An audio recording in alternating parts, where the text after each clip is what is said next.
What's going on, YouTube? This is Rybo back at the fake bench, and today I have another cut or carry knife review.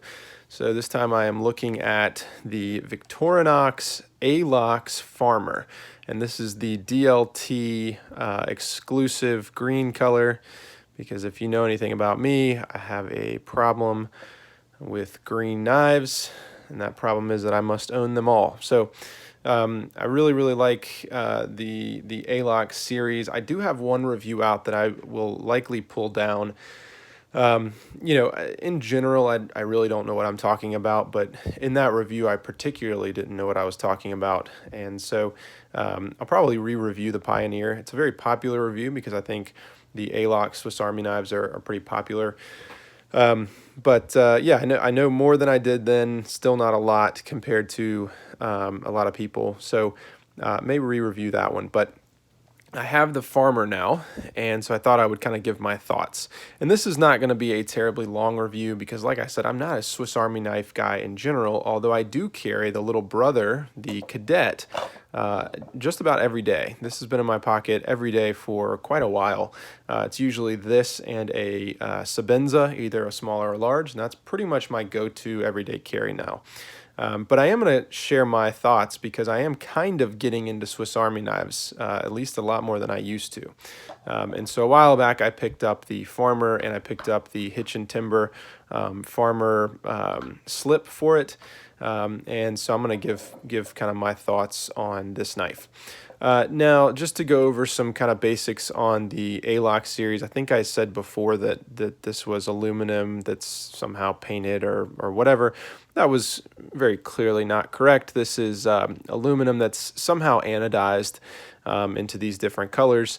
You still do get quite a bit of wear on these, so I mean you can tell this one's pretty new. I try to baby these, but the Cadet's definitely going to start showing showing more wear pretty soon.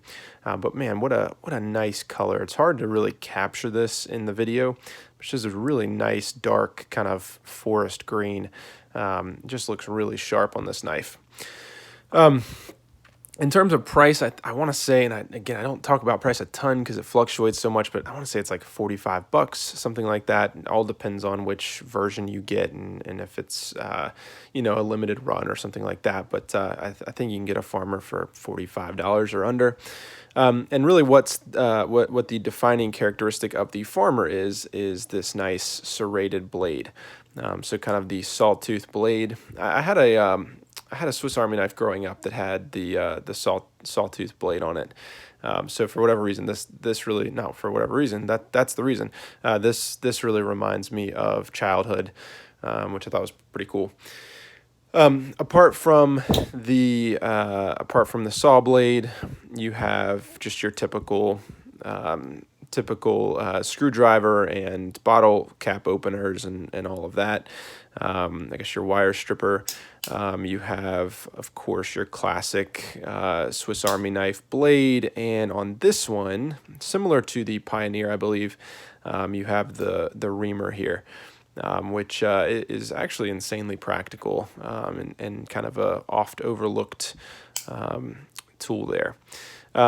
To do a quick size comparison and I think I pretty much already did this, but look at these kind of side by side here. You can see the Cadet is super thin, really small, disappears, and the Farmer is quite a bit bigger, although it's not ridiculously big. I want to say that the Pioneer is between these two because it doesn't have the sawtooth blade, but I think it has everything else. I have to go back and look. Yeah, these are kind of a good side by side. So just so you get kind of an idea. All right, so into the actual, probably very short review. So things that I like about the Victorinox Farmer. First of all, I'll just say I really like the Alox series. Not specific to the Farmer, but I think these are just fantastic knives. You know, I think as I've gotten more into knives and more into gear, in some ways my interests have simplified. And I'm carrying almost the same thing every day, even though I'm trying out different knives. But there is a reason that Swiss Army knives are insanely popular and have been for a long time. That reason is utility. it is incredibly handy to have a Swiss Army knife. I cannot tell you how often I have pulled out a bit like this to tighten a screw, and pretty much between this bit here and this right here, I have been able to tighten any flathead or Phillips head screw that I have needed to, and I do that all the time. These are really, really handy to have an extra blade and to have these kind of specialty tools. And so, you know, for one thing, I love the Alox version of Swiss Army knives because they just kind of up the feeling of carrying a Swiss Army knife. And I know that's not necessarily a utility thing, and it does add a little bit of weight, but I love the look of them. I love the utility of them. And so again, that's not specific to the farmer, but that is one thing I've come to really, really enjoy about Swiss Army knives. For this particular one, I do like the saw blade, and one thing, or the serrated blade, one thing that I particularly like is that this is very unique to serrated blades that I've seen. So hopefully you can see this, but you have essentially two teeth per row, and you have kind of this one large back tooth that is sharpened and angled at either side, and then you have the front smaller tooth there, and that forms this very interesting pattern, and you know, gives a lot of variability to the sharpened points along this blade. And so, you know, I think that what that means is that it aggressively cuts, and so that is a really good thing. Now, I do think it has some drawbacks, and I'll talk about that in a little bit, but you know, one thing is it's pretty cool to see a serrated blade like this, and I think that that the utility is definitely there. So one, it's cool, and then two, there's just some, you know, obviously utility to it, which is what you want. And so for a serrated blade like this, I think it's really, really cool. Again, it's kind of, at least the Swiss Army knives I remember growing up with the saw blade on them, I don't remember having a tooth profile like this, but yeah, maybe I'm just misremembering, but I thought that was pretty cool. Apart from that, I mean, things I like, you know, I like pretty much everything else about it. I mean, there's really not a ton here that I can review besides a normal Swiss Army knife. The reamer is actually very, very useful because this is essentially another sharpened blade. So this is useful for kind of like cutting open packages or breaking tape, breaking seals, that kind of thing. You know, you have a smaller point here, so it's going to be more manageable than pulling out the larger blade.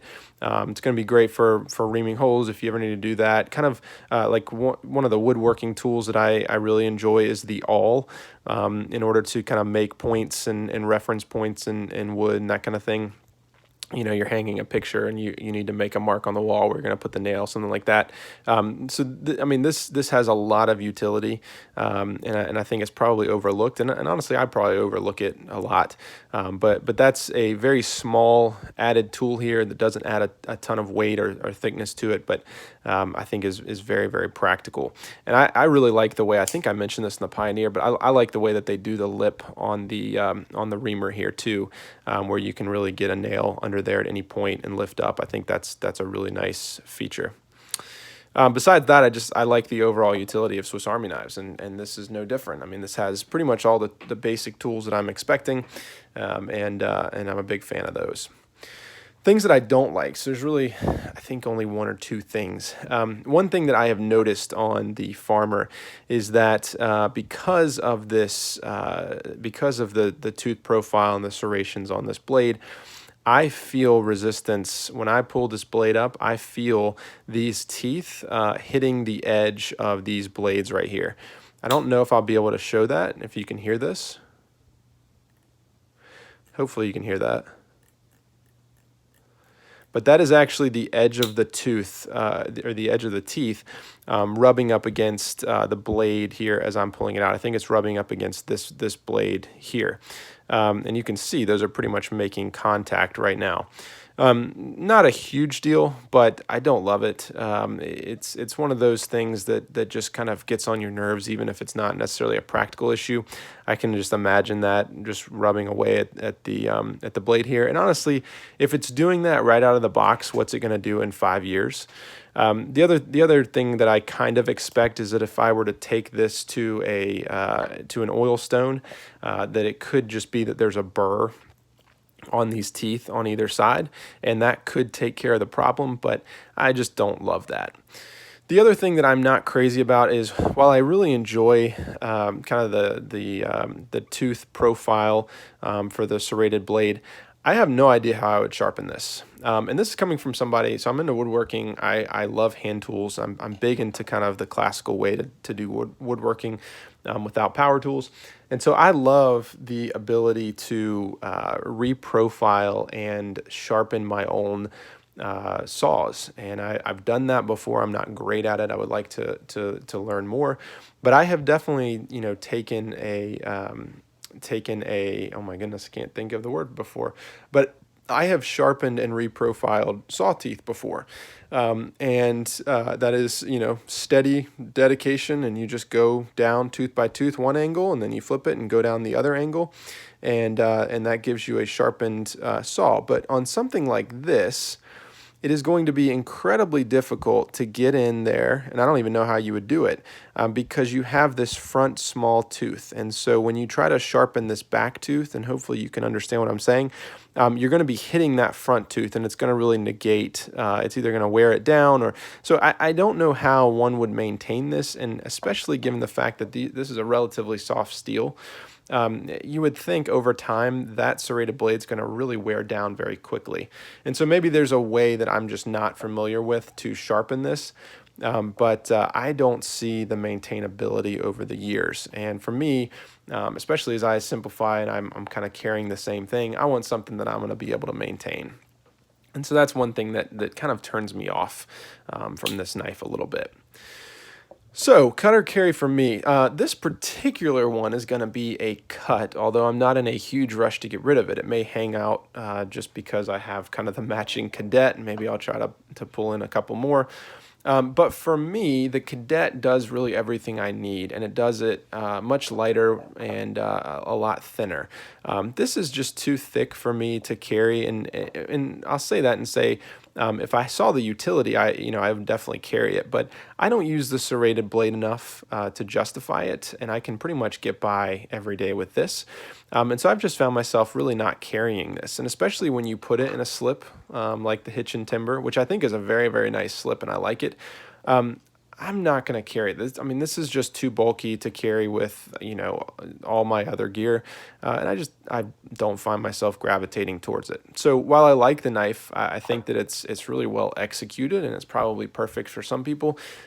Just not the right Swiss Army knife for me.